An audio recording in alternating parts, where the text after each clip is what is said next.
நேரத்தில் உறக்கம் வேள்வி மாந்தனுக்கு ஆகாதே. மாமா, நாம் என்ன நெத்தி வேர்வை நிலத்தில் விழ பாடுபட்டு கொண்டேவா இருக்கின்றோம்? அரண்மனை வாசிகளுக்கு பகல் என்ன இரவென்ன எல்லாம் ஒன்றுதானே. தவறாக என்ன வேண்டாம் தாரா. நான் சொல்ல வந்தது என்னவென்றால், காதலர்கள் உல்லாசமாக இருக்க வேண்டிய இந்த நேரத்தில். ஓ, அப்படி என்றால் நாம் இருவரும் காதலர்கள் என்று சொல்கிறீர்களா? ஏன் இருக்க கூடாதா? இருக்க முடியாது மாமா. ஏன் என்றால் நாம் இருவரும் இணைய முடியாத இரு துருவங்கள். அதனால் நிச்சயமாக இருவரும் ஒன்று சேரவே முடியாது. வரும்போது உடைந்த உள்ளத்தோடு தான் திரும்புகிறேன். அதே உள்ளத்தோடு செல்வது. ஏனென்றால் அடிக்கடி உங்கள் உள்ள மாறிக்கொண்டே இருக்கிறது. அது ஆபத்தில் தான் முடியும் மாமா.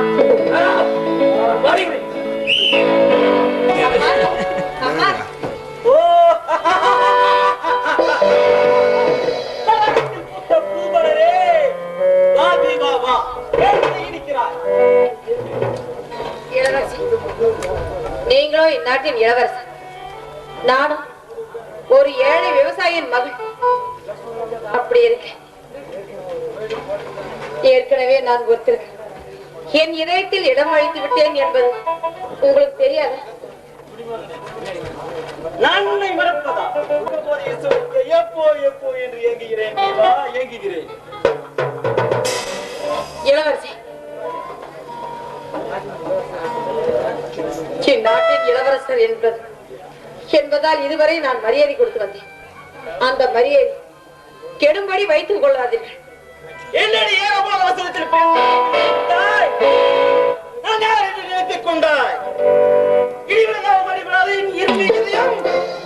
என் முடி முதல் அடிவரை பாதங்களை கண்டு பொடி பொடியாகிவிட்டது.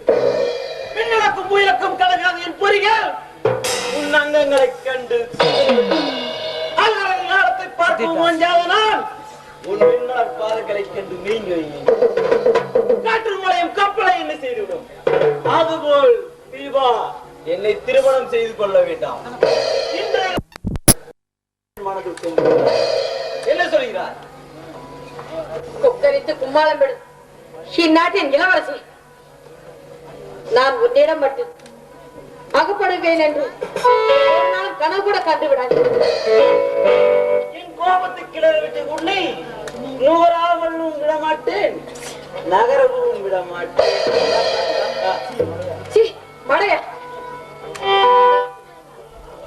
உனக்கு கொஞ்சம் கூட மனிதாபிமானமே கிடையாது.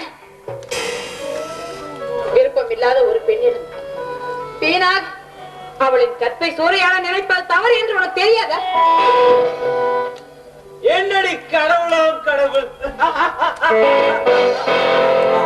உன்னை எந்த கடவுளும் காப்பாற்ற மாட்டா. என் பஞ்சனுக்குயிலே நீயாகவே மனம் இருந்திருந்தது. இல்லை என்றால்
நடமாடிக்கொண்டிருக்கிறீர்கள்? தீபா, ஏதாவது முக்கியமான விஷயமா? தீபா. ஆமா, அந்த காமுகன் என் கற்பை சூறையாட நினைத்தேன். அவனிடம் தப்பி வருவதற்குள் போதும் போதும் என்றாகிவிட்டது. அவனை திருத்தவே முடியாது. மதுவும் மங்கையும் அவனது ஈடுலா இன்பம். எதற்கும் நீ அவனிடத்தில் தந்திரமாகவே தப்பிக்க வேண்டும். அத்தை, எத்தனை நாளைக்குத்தான் அவனிடம் நான் தந்திரமாகவே தப்பித்துக் கொண்டிருப்பேன். இன்னும் கொஞ்ச நாட்கள் பொறுத்திரு. என் தலையிலே மணிமுடி ஏறியதும் அவர்களுக்கு ஒரு தக்க பாடம் கற்பிக்கின்றேன். இந்த இன்புற்றிருக்கும் நேரத்தில் நாம் ஏன் மனதை போட்டு குழப்ப வேண்டும்? அன்பே, நிலவு நம்மை அழைக்கிறது.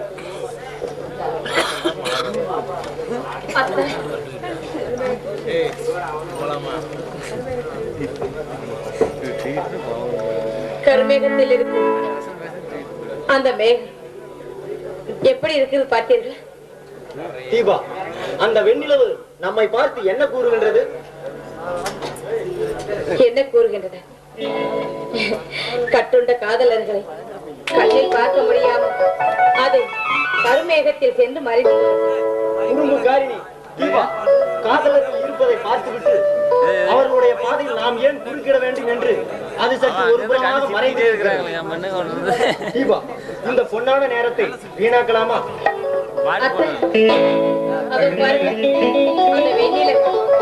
கருமேகத்தை விட்டு வெளியில் வந்து விட்டது. தீபா, இந்த அழகான நேரத்தை நாம் வீணாக்க முடியுமா?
நில்லுங்கள். உயிரற்ற பிணமாக கிடக்கும் அவரை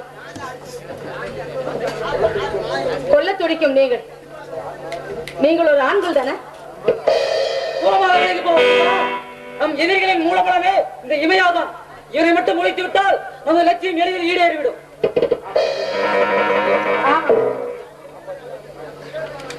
காப்பாற்றுங்கள் என்று காலில் விழுந்த அவரை உங்கள் கத்திக்கு இரையாக்க நான் விட மாட்டேன். இறக்கம் காட்ட சமயமில்லை இந்த தீபா. கொல்ல வரும் பசுவை கூட கொல்லலாம் என்றுதானே நீதி கூறுகிறது. நமது இலக்கை கண்டுபிடிக்க காடு மேல் அழைத்து தெரிந்தவன் இந்த இமையா எப்படியோ சமாளித்து இங்கு வந்து விட்டான். இவனை மட்டும் விட்டுவிட்டால் நம்மளை எல்லாவற்றை அனுப்பி வைத்துகிறான் இந்த இமையா.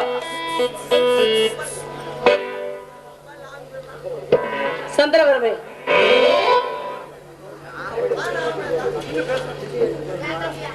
எதிரிகள் நம்மளை தேடி இங்கு வரும் வரை நாம் இங்கு இருக்க நாம் ஒன்றும் அறிவில்லாதவர் பைத்தியக்காரர் அல்ல. அதே போல நாமும் இங்கிருக்கும் பொழுது அவர்கள் இங்குதான் இருப்பார்கள் என்று இமையா தேடி வருவதற்கு அவன் முட்டாள் அல்ல. விலை கொடுத்த விலையை எதற்காக வாங்க வேண்டும் தீபா? இவன் தலையை துண்டிக்க எனக்கு 2 வினாடி போதும் தீபா.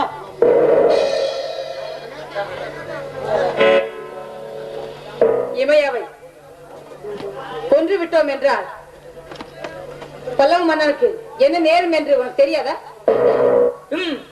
நீ சொல்வதிலும் யோசிக்க வேண்டிய விஷயம்தான். வழியே வந்து சிக்கிக் கொண்டான் இந்த இமையா. இவனை மட்டும் விட்டு விட்டால் தலைவர் கோபித்துக் கொள்வார் தீபா. நீ சொன்னது போல் நடந்து விட்டால் பல்லவ மன்னர் உடனே கொலைகாலத்துக்கு கொண்டு செல்லப்படுவார்.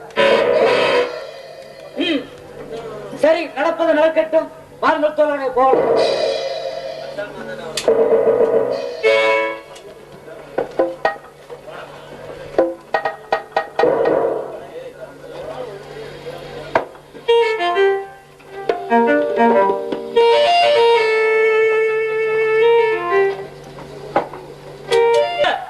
நான் மிகவும் வருத்தப்படுகிறேன் தீபா.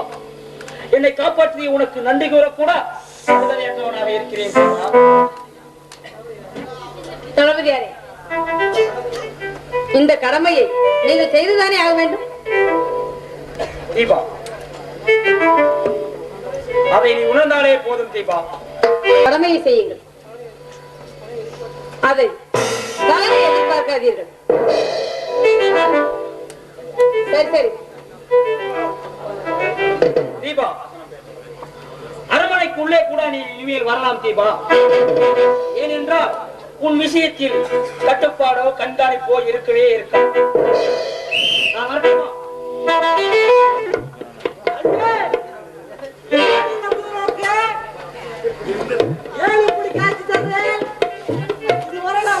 எந்த தப்பு தண்டாவும் பண்ணல. அடே, குடும்பத்தை காட்டாதீங்க, பயமா இருக்கு.